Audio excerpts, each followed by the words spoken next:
So isang magandang araw sa inyong lahat mga ka-DIY at maraming salamat uli sa pagbisita sa ating munting channel. Maraming salamat na rin mga ka-DIY doon sa mga kapanood ng video ito at sa mga bagong subscriber natin. So maraming salamat sa inyo. Okay, bago sa pagre-repair natin mga ka-DIY ay saglitang shoutout muna sa ating mga subscriber. Ayan, sa nagpapa-shoutout, so maraming salamat sa inyo. Sa gusto magpa-shoutout sa susunod na video, comment nyo na lang pagkatapos ng video ito. Okay, meron tayong kunting i-share sa inyo patungkol dito sa ating mga rice cooker para hindi tayo madisgrasya sa ating pagre-repair, para hindi tayo madamage yung ating pangangatawan. Okay, kasi dito mga ka-DIY, ito ay pumutok. Ayan, ito ay pumutok din.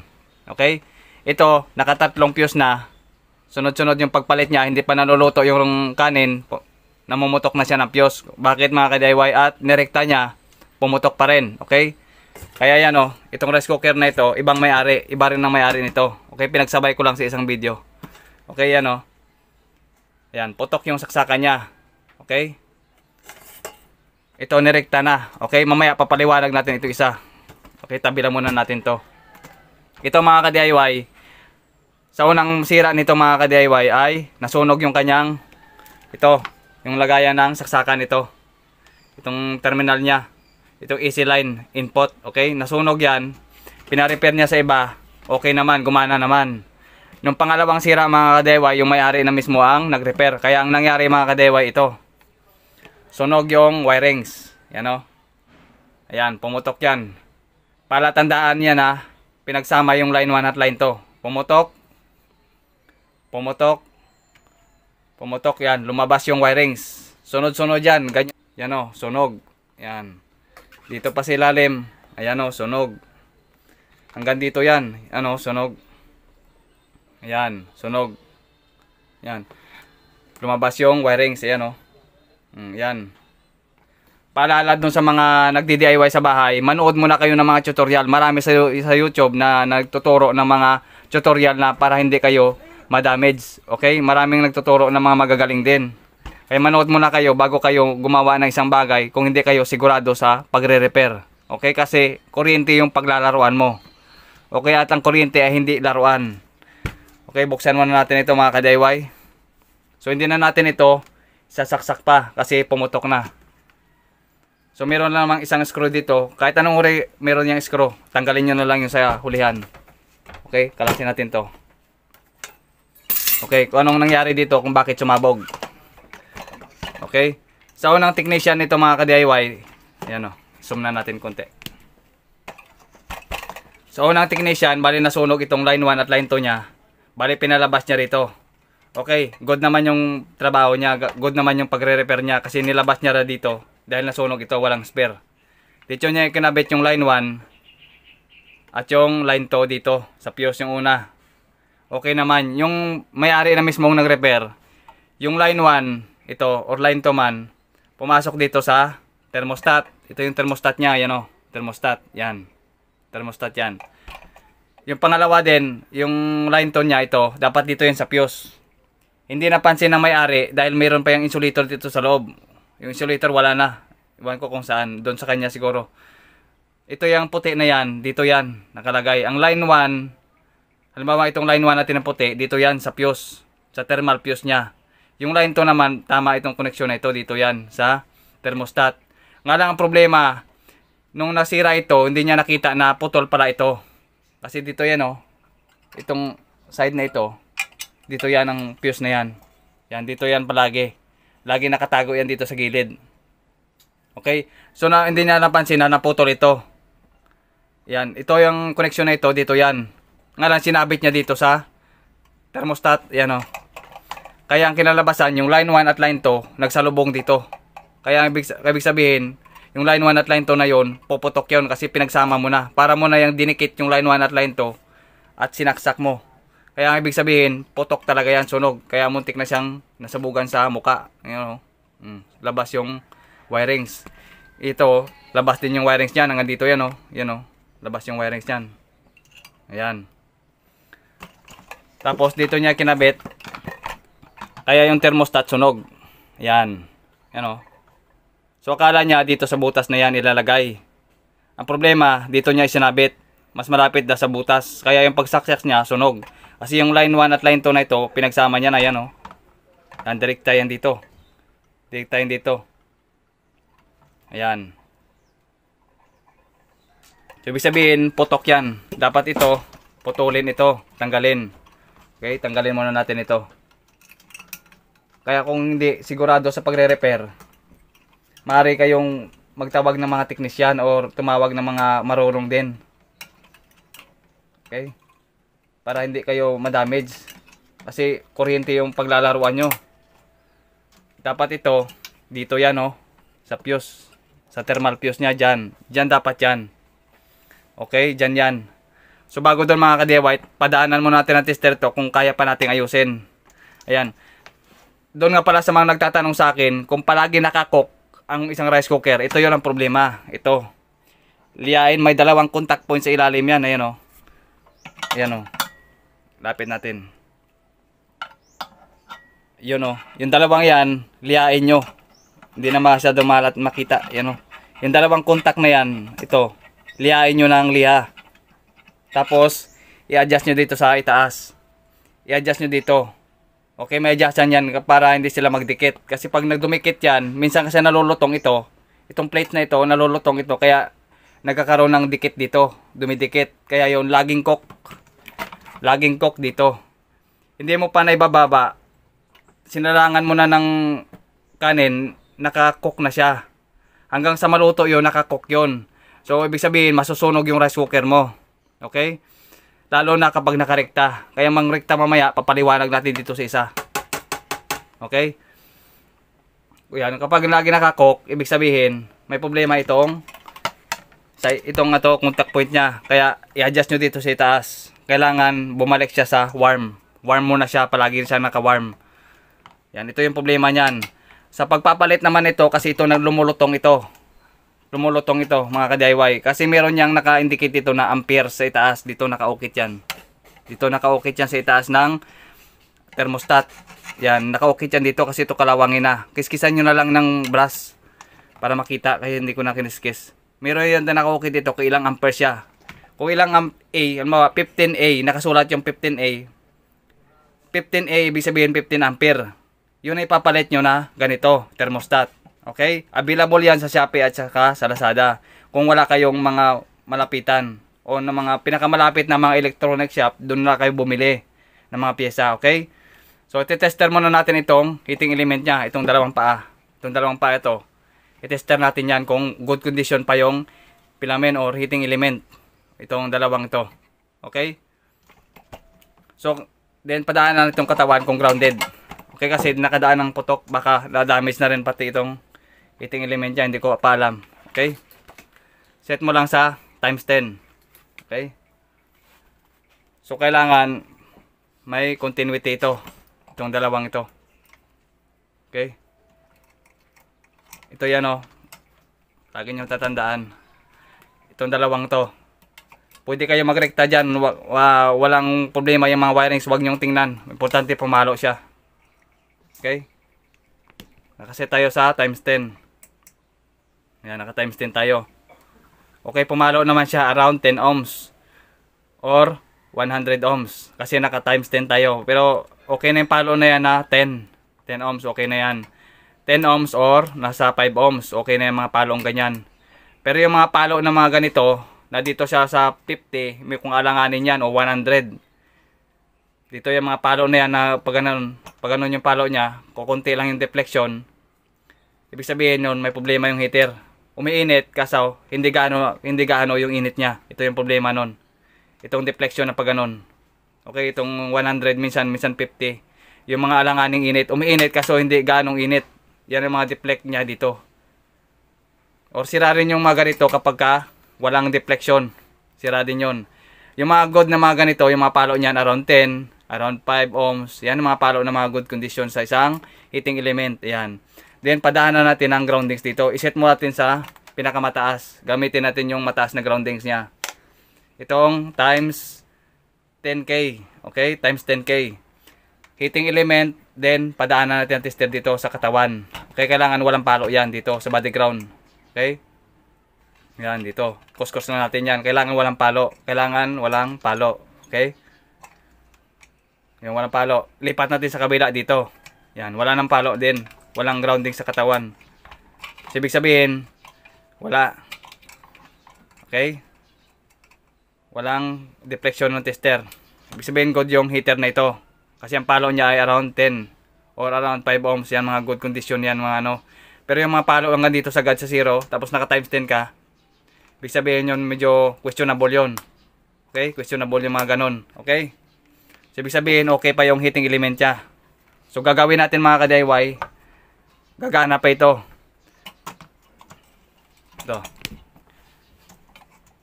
Itong line 1 niya, okay, itong line 1 niya, pumasok dito, okay, bale, ito, tatanggalin natin yan, kasi dito rin yan, oh, yan, oh, yan, parehas din ang tinakbuhan nila, yan, oh, line 2, tumakbo dito, pag switch on ito, contact point, magse-switch yan dito, tatawid din yan dito sa kabila, dito, so, ibig sabihin, wala nang, ano to, tatanggalin na natin ito.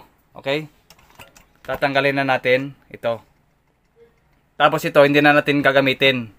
Okay, ang magiging protection na lang ng rice cooker mo ito. Itong magnetic temperature switch, ito na yung magiging protection niya. Tapos magiging protection pa niya yung isang fuse na ilalagay natin dito. Okay? So, ganun lang yun mga ka-DIY. So, ganito lang. Tanggalin muna natin. Okay? Okay, tanggalin muna natin ito. Bali wala na itong silbi mga ka-DIY.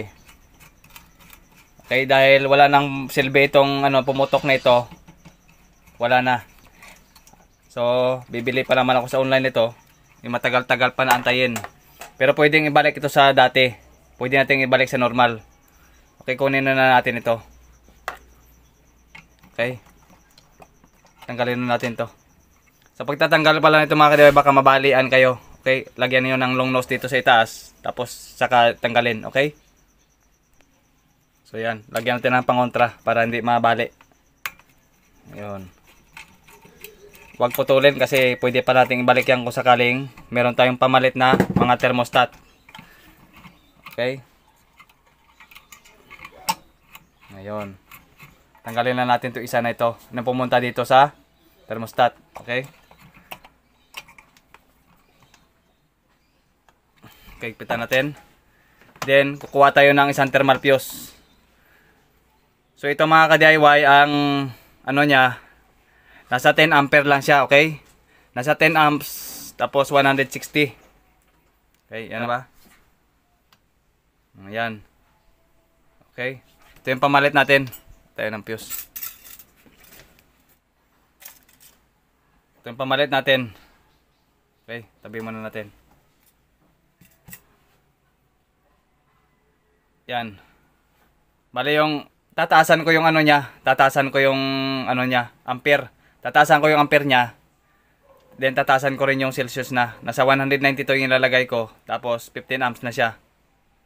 Okay, kasi pwede rin naman ito. Okay?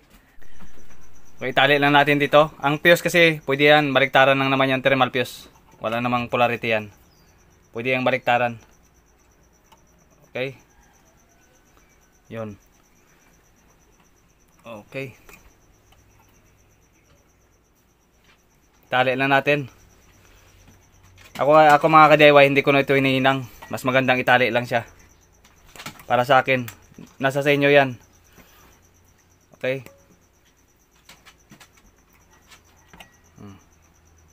At least meron siyang protection kahit mataas na ang pirahe ng lagay natin. At least meron lang siyang protection. Okay. Pwede yan. Tapos yung insulator nilalagay natin, meron ako mga sirang motor dito, yan o, sirang dryer. Yan, putulin natin ito, dito natin nilalagay. Yan, kung may magpa-repair sa inyo ng mga ganito, walang mga insulator, lagyan yung insulator kasi madaling masira yung thermal fuse niya. At huwag niyong puputulin dito. Dito kayo maglalagay ng thermal fuse malapit sa heating element. Huwag, kasi ito, naka ano yan, may design yan na yung layo niya. Kaya hindi lang yan basta ganyan na putulin natin dito tayo magkabit. May layo kasi yan. Para hindi masira kagad yung fuse. Na pag dumating na yung sobrang init sa kanya, mamamatay siya, pero hindi pa naabot yung init ito. Okay, ganoon lang yun. Okay, putulin natin ito, then dito natin ilagay sa loob. Tapos yung line to niya ito, yung naputol, itong sumabog na ito, dito natin ilalagay. Okay? Ayan. Okay lang na ito na wag na bawasan. Basta dito pagdating dito sa kabila, okay na itong maikli. Basta dito wag na itong bawasan ito. Yan. Okay, lagyan natin. Yan mga ka-DIY, gumamit ng 5mm. 5mm sa haba, bahala na kayo. Basta ito ay nasa 1, 2 hanggang 3 inch. 3 inches. Pero yung sukat nito 5mm or 5mm. Okay? Sa haba, bahala na kayo dyan. Yan, basta makakuberan lang yung fuse natin. Din ito, balik natin dito. Tali lang natin. Yun. Basta maigpit lang yung pagkakatali, okay na yan mga ka-DIY. Igpit lang yung pagkakatali. Mas mainam dito, crimping. Ike-crimp mo siya. Ay, wala tayong crimping. Or pang crimp. Pwede yan. Yan. Huwag mo nang hinangin. Mas maganda na yan ganyan. Basta ano lang, huwag lang magalaw. Okay, tapos ipasok yung silica ball tube. Then, saka padaanan ng lighter. Ito. Okay, kung may heat gun kayo or may hot air, pwede yon.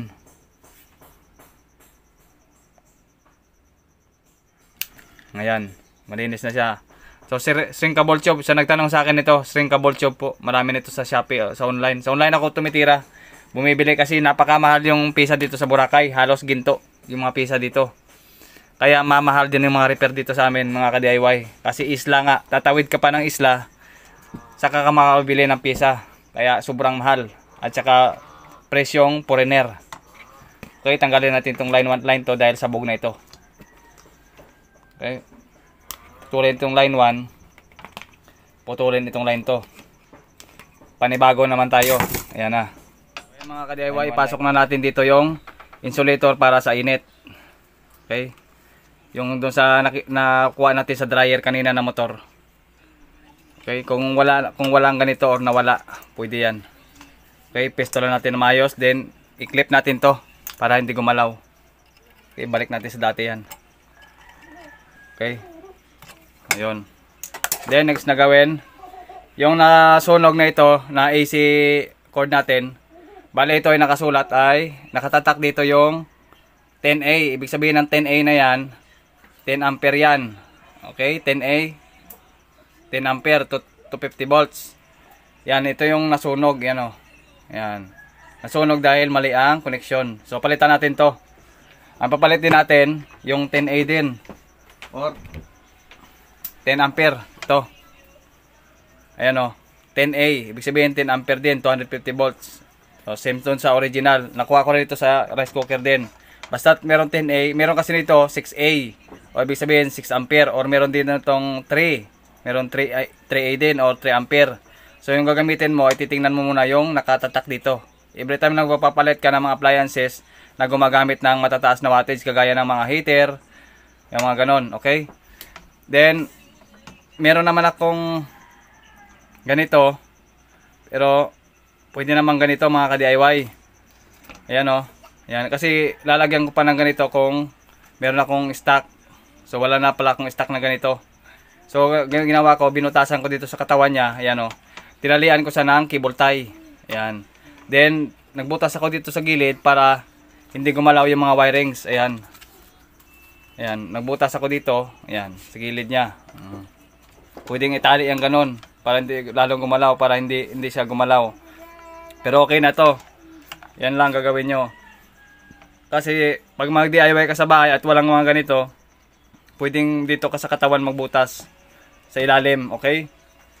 Then ikabit natin dito. Siyempre bago natin ikabit yung line 1 at line 2, lagyan natin ng shrinkable tube na 4 na piraso dito. Dito yung isa. Then lagyan pa tayo ng isang piraso din, okay?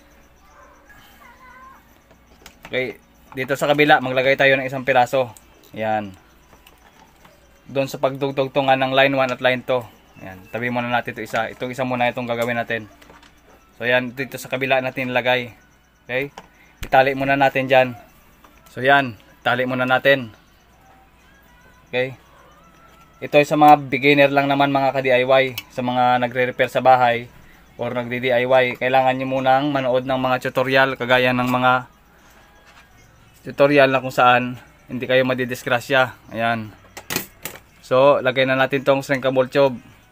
Paglagay ng shrink ball tube, initin. Okay. Initin ng lighter. Okay. Saka ipasok naman yung isa para double, para dalawa yung ano niya. Dalawa. Yan. Lagay naman yung isa para dalawang piraso kagad yung para makapal. Okay? Tapos itong isa, ganun din yung gagawin natin, dalawa din. Dito, dalawa din, okay? Naitali na natin, din nilagay natin ito, shrinkable tube. Okay? Same procedure lang kagaya ng kaganina. Yan. Then ipasok rin ng isa. Ito. Yan. Sindihan na natin. Para dalawa yung proteksyon niya para makapal. Ayan. Then isaksak na natin to. Tingnan natin to kung gumagana. Meron niyang kaldero sa loob, kaserola, para magsisilbing ano yan, tukod doon sa gitna dito. Magsisilbing tukod yan dito para makapag-on tayo. Kailangan meron tukod sa gitna para makapag-on, okay? So bago nga pala mga ka-DIY, ilagay muna natin sa tester. Tingnan muna natin kung nagko-contact pala, okay? Tester muna natin ito, ilagay muna natin sa tester. Okay? So naka times 10 tayo mga ka-DIY. Okay? Naka times 10 tayo. Kailangan meron kaserola doon sa loob or nakakalang. Okay, lagay natin dito sa dalawang saksakan niya. Then, tingnan natin. Ayun. 0. Okay? Tingnan natin kung pumapalo. Okay, on natin to dahil meron niya nakakalang sa loob. Mag-on yan. Kung wala nakakalang, kailangan yung kalangan itong ano niya, sa gitna. Ang ano niya, magnetic temperature set sa loob. Okay? On natin. So, ayun, pumalo. Nakita niyo yung palo kanina dito sa heater natin ay 10 ohms. Ayan na yung 10 ohms. Kasi heater lang yung natakbuhan nito. O, ayan. So, ibig sabihin gumagana ito. Off natin. Okay. Ibig sabihin gumagana. Para maramdaman nyo na umiinit siya, gumagamit tayo ng temperature. Ito digital. May temperature din ito. Lagay natin sa Fahrenheit at saka sa Celsius. So, naka Celsius. Ayan o, naka Celsius. Ayan, naka tayo. Para maramdaman nyo lang na kahit wala kayo, makita nyo na umiinit siya. Yung natural na temperature natin is 27. Kailangan, kapag natin ito, tataas itong number na ito. Dahil tataas yung init kasi nagkakaroon na siya ng init na alam nyo na itong ginawa natin ay umiinit. Okay? So, alisin muna natin yung tester. Yaman pumalo na sa tester yun, buo na yun. Okay, ilagay natin dito sa heating element niya. Dito, isaksak lang natin dito sa loob. Ayan.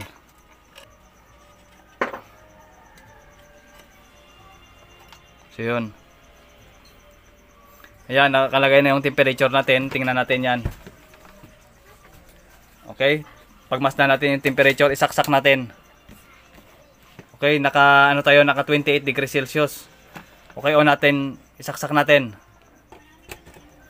Ayun, nakita nyo mga ka-DIY, nag-warm siya. Okay, nag-warm siya, no? Hindi tumataas kasi hindi pa tayo nakapag-on. On natin. Ito, ibaba natin. Kita ba? Yan, on natin kasi medyo madilim. On natin ito. Okay, ibaba natin yan. Ito. Ibig sabihin lumipat sa coke. Tingnan natin yung temperature kung tumataas. Ibig sabihin pag tumataas ito, umiinit na yon. Yung nakita nyo, tumaas na siya. 29.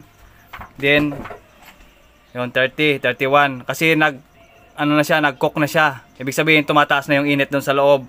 Nadidetect ng temperature na ito na yung init ay tumataas na. Ayun, ang bilis tumaas. Yan, 39, 40, 41, 42.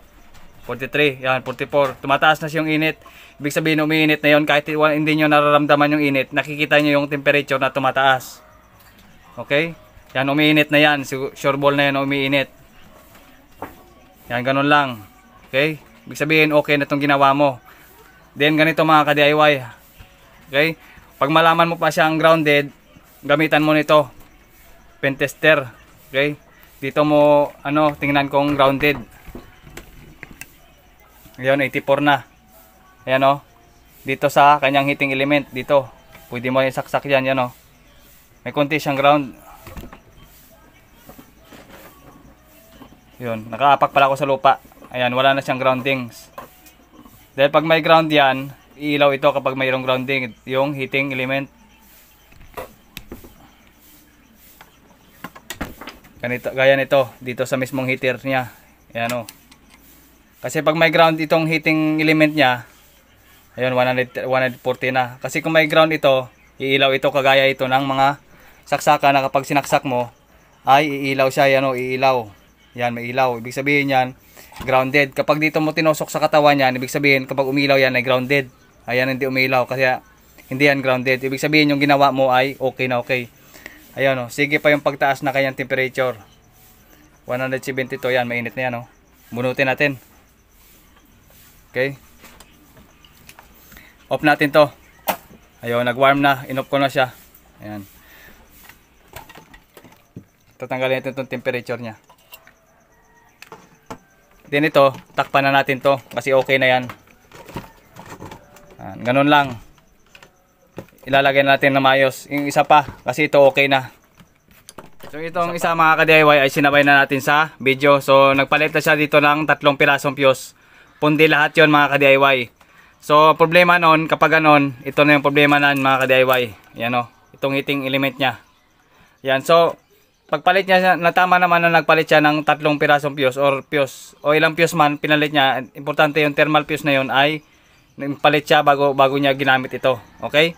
Kasi hindi talaga advisable na magre-rekta tayo ng mga ganito. I-rekta natin itong thermal fuse niya. Okay sa una, pero pag matsambahan mo yung ganitong problem, doon na. Okay? Mukhang ano yan, mukhang makakadisgrasya. Okay, kagaya nito, nirekta niya na kasi nakatatlong palit na siya. So nagrekta siya ng isang stranded wire. Yan o. Putok pa rin yan o. Yan, putok pa rin yan. Kasi hindi pa naluluto yung kanin, namamatay na siya. Napupundi na yung fuse. So medyo magaling na rin yung gumawa at may alam na rin sa mga ganito. So ayan, ang nangyari, putok pa rin yung nilagay niyang stranded. Ayan o. Yan, malakas daw, sabi niya bitak yung ano saksakan bitak yung outlet. Tapos itong ano niya, cord niya, tingnan mo. Yan o, nagkaroon ng spot. Yan o. Ayan. Pwede ka nito magrekta. Ayan, pwede ka magrekta nito dito sa, kahit hindi mo na paganahin itong switch pwede na rin yan irekta mo dito. Kaso maglalagay ka ng isang pirasong thermal fuse. Kailangan meron ka lang isang thermal fuse na ilalagay para in case na masira ito or magkaroon ng shorted, may protection pa rin, malalaman mo pa rin na sira itong heating element niya kahit umiinit pa, dahil maaga siyang namamatay or maagang nawawala ng power yung rice cooker na hindi pa naluluto yung niluluto dito. Yan, problema nun, ito na, itong heating element. Kung magpapalit ka nito ng heating element or bibili ka, mas mabuting bumili ka na lang rice cooker, mas safety pa, mas okay pa yon. Okay? O, ganun lang mga ka-DIY. Sa mga nagtatanong sa akin ito na lagi na mumundi ng fuse, ito yun, heating element niya. Or baka naman mas maikli, mas malapit yung thermal fuse dito. Okay, ganun lang yon. Kailangan mas malayo. Sundin mo yung original na pagkakalagay dahil meron yang distance fuse sa heating element. At kung nakarekta man siya, nakarekta at may isang pirasong fuse, okay, kapag nakarekta at may isang pirasong fuse, kailangan bantayan, kailangan hindi kayo pagod sa trabaho paggamitin or hindi kayo natutulog kasi walang bantay. Okay? Yun ang pinaka-the-best na paraan, bantayan palagi kapag magluluto at yung rice cooker mo ay nakarekta. Okay, gano'n lang yun mga ka-DIY. So, itong isa, tabi na natin yan. Itong isa okay na to. Ayan. Saksak na natin. Ayan. Power, naka-warm tayo, on natin. Ayun, nag-cook na. Ibig sabihin to, bibigay na natin to sa may-ari. Okay na yan. Ayan. Bunutin natin. Okay na to. So, hanggang dito na lamang mga ka-DIY at palagi kayong mag-ingat sa bawat araw na inyong repair. Okay? Or sa DIY. Okay, manood muna kayo ng mga tutorial sa YouTube or mga kung paano mag-repair para hindi kayo madisgrasya kung medyo alanganin kayo or tumawag kayo ng pinakamalapit na technician. Okay, para sa safety nyo lang. Okay, hanggang dito na lang. GM Tutorial, sana ay meron kayong natutunan. Bye-bye at mag-ingat.